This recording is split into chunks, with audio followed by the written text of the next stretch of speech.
जी नाज़रीन, ब्रेक के बाद आपको खुश आमदीद कहते हैं। बात होगी रेमंड डेविस के मामले पे और पीपल्स पार्टी के अंदर जो अंदरूनी इख्तलाफात शाह महमूद कुरैशी के हलफ ना लेने के बाद सामने आए, इस हवाले से भी गुफ्तगू करेंगे। और MKM जो पंजाब में है उस हवाले से भी आज के प्रोग्राम में गुफ्तगू करेंगे। अपने मुअज़्ज़ज़ मेहमानों का तारुफ कराते हैं। हमारे साथ स्टूडियोज में तशरीफ रखते हैं सेनेटर जफर अली शाह साहब, सीनियर रहनुमा पाकिस्तान मुस्लिम लीग नून से आपका ताल्लुक है, सीनियर कानूनदान भी, आपको वेलकम कहते हैं। लाहौर स्टूडियो से हमें ज्वाइन करेंगे डॉक्टर फरीद पराचा साहब, सेक्रेटरी इत्तलात हैं जमात इस्लामी पाकिस्तान के, आपको भी वेलकम कहते हैं।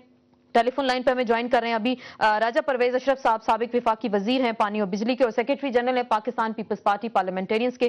थोड़ी देर में कराची से हमें ज्वाइन करेंगे आसिफ हसनैन साहब, रुकन कौमी असम्बली MKM से आपका ताल्लुक है और कोशिश होगी आसमा और बाब आलमगीर भी हमें ज्वाइन करें स्टूडियोज में। शाह साहब, आपने जो देखा होगा शाह महमूद कुरैशी का जो मामला है, कहा जा रहा था कोई समरी मूव की गई, सिफारती इस्तिस्ना हासिल हो सकता है हिलरी क्लिंटन ने कहा, और फिर कहा गया कि उनको फॉरेन मिनिस्टर नहीं बनाया गया इस बेस पे, लेकिन पीपल्स पार्टी के अंदर से ही कुछ मुखालफाना आवाजें उनके खिलाफ उठ खड़ी हुई हैं। आपको क्या लग रहा है, कुछ मामला ऐसा ही है या कुछ और मसला है इसके अंदर? मुझे तो अब लग रहा है जी, इससे मैं पहले इज़हार कर चुका हूँ इस बात का कि इस जो कैबिनेट नई बनी है, इस नई कैबिनेट से पीपल पार्टी के खलफशार भी सामने आए हैं, जो क्रैक्स पड़े हैं उसमें, और अभी मजीद इजाफा हुआ है उस इल्म में कुरैशी साहब के वर्शन आने पर और फिर उनके काउंटर ब्लास्ट जो उनके खिलाफ हुआ है उस पर, कि ये तो असल में सारी रीशफलिंग वाला ड्रामा जो है वो ये तो पसे पर्दा मामलात कुछ और है। हम तो ये समझ रहे थे कि शायद कुछ आइन का एहतराम कर रही है मौजूदा हुकूमत, और जो चाहे वो लागू अगले साल में होना था लेकिन वो 11% पर लेकर आ रही है और अपनी कैबिनेट को कम कर रही है, या ये मियां नवाज शरीफ साहब का मुतालबा मानने के लिए या उनको खुश करने के लिए कुछ कर रहे हैं। लेकिन यहाँ तो ये बात ही दूसरी है।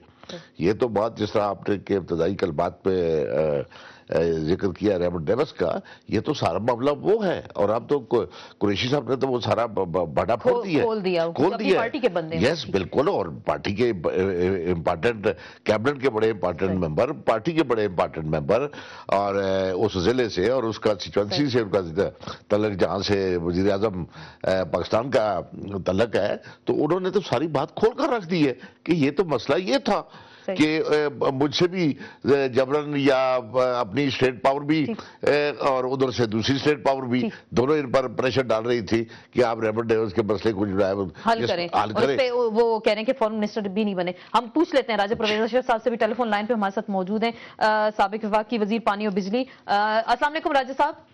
अस्सलाम वालेकुम अस्मा। जी वालेकुम अस्सलाम राजा साहब। पहले तो कैबिनेट पे थोड़ी सी तनकीद की जफर अली शाह साहब ने कि ऐसी कैबिनेट कहा जाता है जैसे गूंगी और बहरी कैबिनेट आई, आप भी उस कैबिनेट का हिस्सा नहीं है, लेकिन जो पीपल्स पार्टी के अंदर इख्तलाफात खुलकर हमें सामने आए शाह महमूद कुरैशी की सूरत में, तो आप क्या कहते हैं, मामला ऐसा था कि कोई समरी मूव की जा रही थी और आप लोगों पर खासा दबाव है कि सिफारती इस्तिस्ना हासिल है रेमंड डेविस को? अस्मा, पहली बात तो ये है कि हुकूमत का पहले दिन से ये मौक़िफ़ है कि ये जो रेमंड का मामला है ये कोर्ट में है, ये अदालत में है, और अदालत जो फैसला करेगी उसकी रोशनी में फिर हुकूमत पाबंद है कि वो एक्शन करे। लेकिन राजा साहब, आपकी पार्टी के अहम बंदे जो फॉरेन मिनिस्टर रह चुके हैं वो इस तरह का स्टेटमेंट दे रहे हैं, तो फिर क्या? मैं अर्ज करूं तो फिर ये स्टेटमेंट उनको उससे पहले उन्होंने क्यों नहीं दिया? काबीना से निकलने के बाद क्यों स्टेटमेंट दे रहे हैं, जिस पर मैं यकीनन सेक्रेटरी जनरल पार्लियामेंटेरियन, मुझे ये एतराज है कि अगर आपको कोई एतराज था तो जब मीटिंग हमारी होती रही, इस पे डेलिब्रेशंस होती रही काबीना को कम करने में, इसका साइज कम करने में, उनको भी पता था, हमें भी पता था कि सेंट्रल एग्जीक्यूटिव कमेटी में अंदर जिस वक्त हुआ तो हमने खुद ये इख्तराज जिसमें ये खुद पेश थे वो अपने को चेयरमैन को दिए, प्राइम मिनिस्टर को दिए कि आप जिसको चाहे रखें, जिसको चाहे निकालें, ये आपकी स्वाबदीद है। अभी 3 साल गुजर चुके हैं, हमें, मैं समझता हूँ कि इसकी डाउन साइजिंग या राइट साइजिंग या जो भी इसको कह लें, इसका साइज कम करना है, और 18वीं तरमीम का भी हमने एहतराम करना है। गो मेरे बड़े भाई हैं जफर अली शाह साहब, बहुत एहतराम है उनका, वो शायद ना माने क्योंकि ज़ाहिर है जब वो अपोजिशन की साइड से बात करेंगे तो उनका हक है।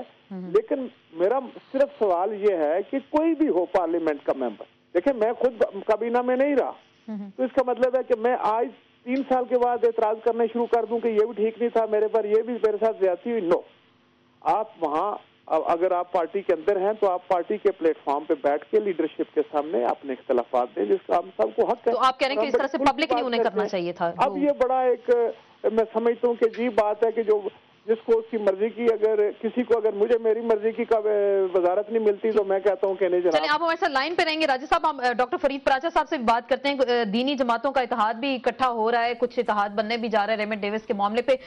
پراچا صاحب آپ کو ڈسکشن میں ویلکم بھی کرتے ہیں. آپ نے گفتگو سنی ہوگی دونوں ہمارے معزز مہمانوں کی, تو آپ کو کیا لگ رہا ہے قریشی صاحب نے جو باتیں کی اور راجہ صاحب کہہ رہے ہیں کہ پیپلز پارٹی کا معاملہ ہے, اس سے پہلے انہوں نے ایسی آواز نہیں اٹھائی, تو آپ کو لگ رہا ہے کچھ حکومت پہ اس طرح کا دباؤ موجود تھا جس کے بعد اس طرح کی آوازیں سامنے آ رہی ہیں؟ جی بسم اللہ الرحمن الرحیم. معاملہ تو یوں واضح ہو رہا ہے نا کہ جی اب تو ہماری کیبنٹ بھی امریکہ سے اپروو ہو کے آئے گی, اور اس انداز پہ یہ سارے معاملات آگے بڑھ رہے ہیں کہ ایک فرد ہے کہ جو دن دہاڑے قتل کرنے کے اندر گرفتار ہوا, قانون کے مطابق اس کی گرفتاری ہوئی.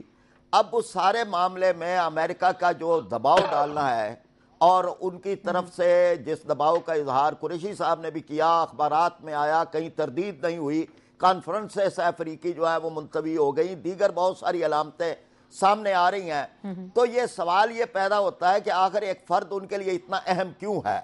یہ معاملہ صرف ریمنڈ ڈیوس کا نہیں ہے, یہ ان 3000 افراد کا ہے جو پاکستان کے اندر موجود ہے, جن کا ذکر وکی لیکس میں موجود ہے, جن کا ذکر باب وڈورڈ کی کتاب میں موجود ہے, واشنگٹن پوسٹ نے کئی مرتبہ بتایا ہے.